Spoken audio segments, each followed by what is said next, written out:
Hello, and welcome back to your next session in the onboarding process. I'm Ashley Doty, and today we're going to be heading more into classroom management and instructional strategies. So let's get started.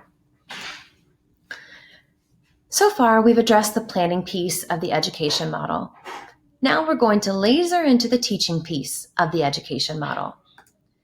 In order for good teaching to occur, it's about great strategies, great tools, and great habits.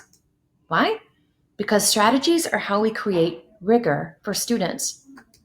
Relevance is created by using relevant tools, the tools that our students are going to need to work with in the work environments that they will live and work in.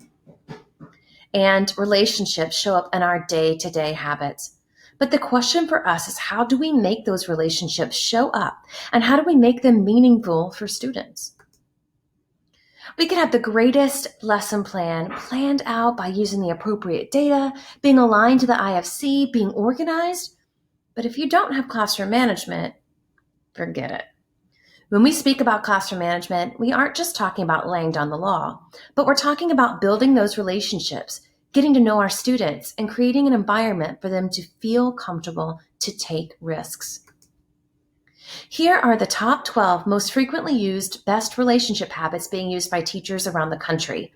We know what it takes to build great relationships, and it's these 12 habits that have to show up organically that flows through everything that we do with students in collaboration with those great strategies and great tools. So we're going to be diving in how to manage our classrooms, and we're going to be talking about social emotional learning in the plans for today. Looking through these 12 different habits, we have perception, vulnerability, compassion, trust, connection, belief, clarity, practices, creativity, innovation, goals, and motivation. As you can see, building relationships through habits is the foundation to managing a class and to teaching.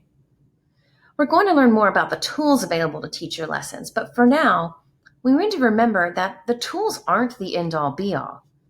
We have to get really solid about the pedagogy and the instructional strategies that students need to be successful. What I'd like you to do now, in just a moment, you're going to pause the video, take out a sticky note or whatever notes you're using, and write down as many instructional strategies you can think of. You'll only pause for about 30 to 60 seconds, and you'll keep an eye on the timer. When you're finished, just hit play and come back to me. So again, 30 to 60 seconds, write down as many instructional strategies you can think of. Go. All right, welcome back. Hopefully you were able to pause and then unpause after a few moments to think of as many instructional strategies as you could. Did you know that the average teacher nationwide can name and describe with accuracy about 3 instructional strategies? Now let's think about digital tools.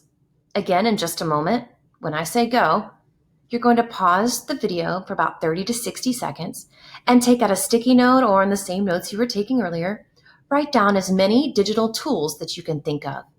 Again, you will pause the video, you will keep an eye on the timer, and when you're finished in about 30 to 60 seconds, come back to me.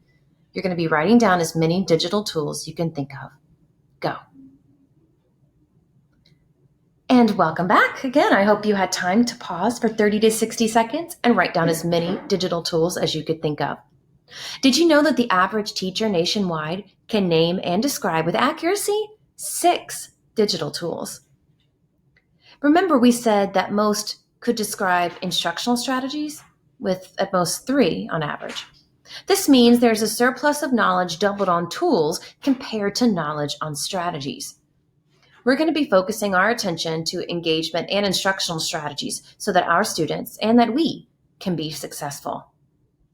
Let's take a look at some of the top effective instructional strategies: interactive video, questioning, vocabulary strategies, direct instruction, peer tutoring, concept mapping, worked examples, self-assessment, reciprocal teaching, problem-solving teaching, and spaced versus mass practice.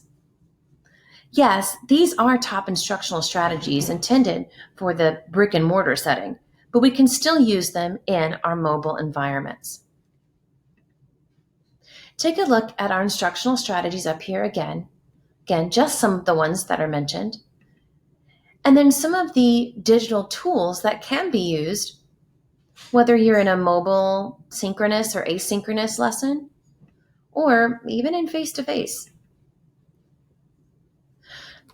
Not all instructional strategies that are done face-to-face can be done in the mobile environment. So we need to make sure that when we are face-to-face with students, we understand the importance of incorporating these highly effective strategies into our lessons. We need to ask ourselves, what digital tools can we use to elevate instructional strategies, to make them better and more effective? We're not just choosing a tool because we think it's cool. We need to choose a tool because it furthers and elevates our lessons and student learning. We're going to be going into more of these in other sessions. In just a moment, I'd like you to take some time to reflect in the Schoology discussion posts about the 12 habits of relationships as well as the 10 instructional strategies. You'll see them in the Schoology assignment. Thank you so much.